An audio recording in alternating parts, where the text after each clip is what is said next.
Assalamualaikum warahmatullahi wabarakatuh. Nama saya Aina Syaulia Angio, mahasiswa Universitas Negeri Gorontalo tahun 2019, jurusan Manajemen Pendidikan, Fakultas Ilmu Pendidikan. Baik, pada kesempatan kali ini saya akan menjelaskan hasil dari ujian akhir semester saya pada mata kuliah Kebijakan Pendidikan yang diampu oleh Bapak Arwil Dayanto. Baik, pada slide pertama saya akan menjelaskan tentang konsepsi kebijakan menurut beberapa para ahli dan disintesiskan oleh saya. Menurut Kamus Besar Bahasa Indonesia, kebijakan adalah rangkaian konsep dan asas yang menjadi pedoman yang dasar rencana dalam pelaksanaan suatu pekerjaan, kepemimpinan, dan cara bertindak. Istilah ini dapat diterapkan pada pemerintahan, organisasi, dan kelompok sektor swasta serta individu. Menurut James E. Anderson, ia mendefinisikan kebijakan itu adalah serangkaian tindakan yang mempunyai tujuan tertentu yang diikuti dan dilaksanakan oleh seseorang pelaku, sekelompok pelaku guna memecahkan suatu masalah tertentu. Sedangkan Amara Raksasatya menyebutkan bahwa kebijaksanaan adalah suatu taktik dan strategi yang diarahkan untuk mencapai suatu tujuan. Menurut Margaret Egors atau dalam Rian Nugroho, ia mengemukakan bahwa kebijakan pendidikan berkenaan dengan efisiensi dan efektivitas anggaran pendidikan. Isu ini menjadi penting dengan meningkatnya kritisi publik terhadap biaya pendidikan.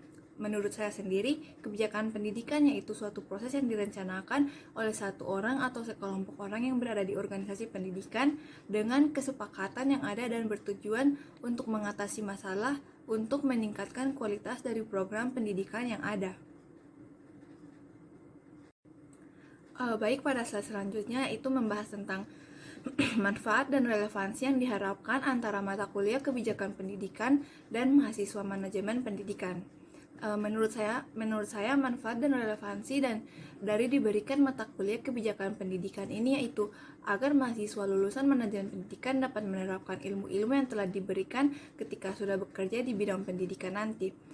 Secara prinsip, administrasi pendidikan merupakan aplikasi ilmu administrasi ke dalam lingkup pendidikan dan merupakan bagian dari applied science, terutama pada bidang pendidikan baik di sekolah maupun luar sekolah.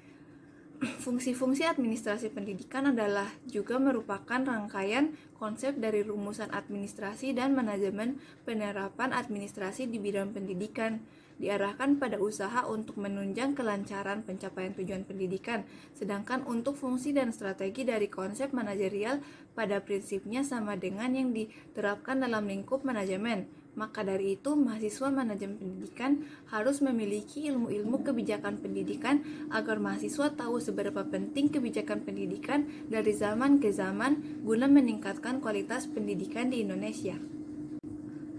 Selanjutnya membahas tentang formulasi kebijakan pendidikan, implementasi, dan komunikasi kebijakan pendidikan kepada publik agar publik bisa berpartisipasi.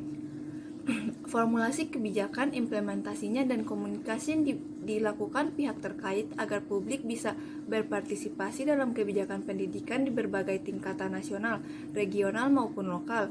Proses implementasi kebijakan pendidikan yaitu yang pertama, tahapan perumusan masalah, yang kedua, tahapan penyusunan agenda, yang ketiga, fase formulasi kebijakan, yang keempat, tahap adopsi kebijakan, yang kelima, tahap implementasi kebijakan, dan yang keenam, tahap penilaian kebijakan. Komunikasi kebijakan pendidikan adalah sosialisasi atas rumusan kebijakan pendidikan yang sudah dilegitimasikan. Bahan yang dikomunikasikan dengan masyarakat yaitu rumusan kebijakan, isinya sampai dengan penjelasannya.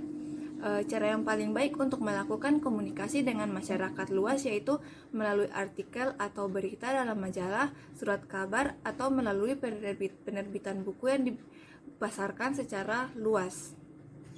Berikut saya akan memaparkan contoh kebijakan pendidikan yang lagi ramai dibicarakan oleh publik, yaitu Pada saat ini yang menjadi perhatian publik yaitu pembelajaran tatap muka terbatas atau PTM terbatas.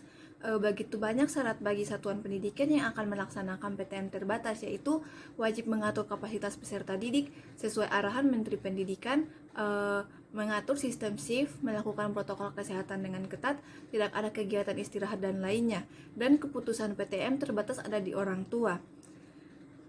Penangguhan PTM telah menimbulkan kekhawatiran akan penurunan kualitas pembelajaran, dan kekhawatiran ini pemerintah membuat kurikulum baru sehingga sebagai opsi tambahan bagi satuan pendidikan untuk melakukan pemulihan pembelajaran.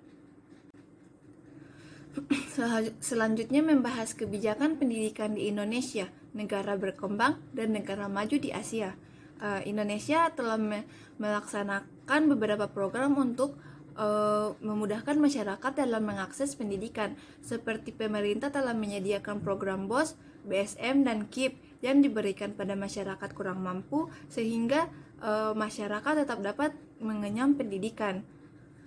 Selain itu, Indonesia juga berkaca dengan negara-negara lain di kawasan Asia Tenggara yang mempunyai pendidikan berkualitas bagus. Yang kedua, di dalam negara berkembang yaitu Brunei.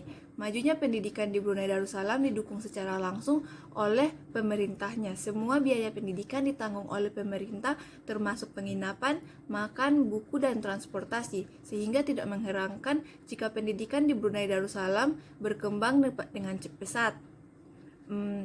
Yang selanjutnya negara maju, yaitu kurikulum dan instruksi di Singapura sangat memotivasi negara-negara lain dalam membuat suatu kebijakan pendidikan. Hal ini dikarenakan dalam hal belajar mengajar, siswa Singapura akan terdorong untuk bertanya dan mencari jawaban, mau berpikir tentang inovasi atau cara baru, memecahkan masalah baru dan menciptakan peluang baru di masa depan.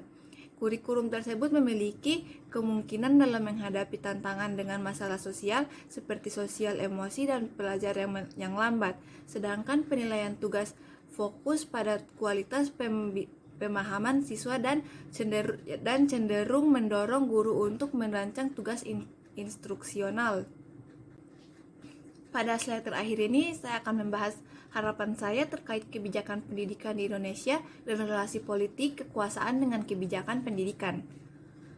Harapan saya dalam kebijakan pendidikan di Indonesia yaitu setiap kebijakan yang dibuat telah dipikir matang-matang dan dapat menjadikan pendidikan di Indonesia lebih berkualitas lagi sehingga bisa masuk dalam list pendidikan terbaik di Asia. Dan dapat membantu seluruh anak-anak di Indonesia yang masih belum mendapatkan pendidikan dikarenakan tidak mempunyai biaya.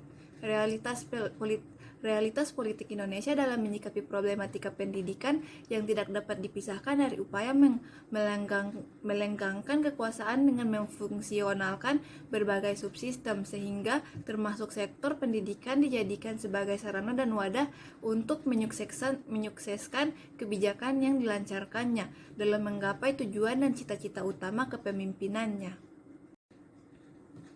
Baik, hanya itu yang dapat saya jelaskan. Jika banyak kekurangan, saya memohon maaf. Billahi taufiq wal hidayah. Wassalamualaikum warahmatullahi wabarakatuh.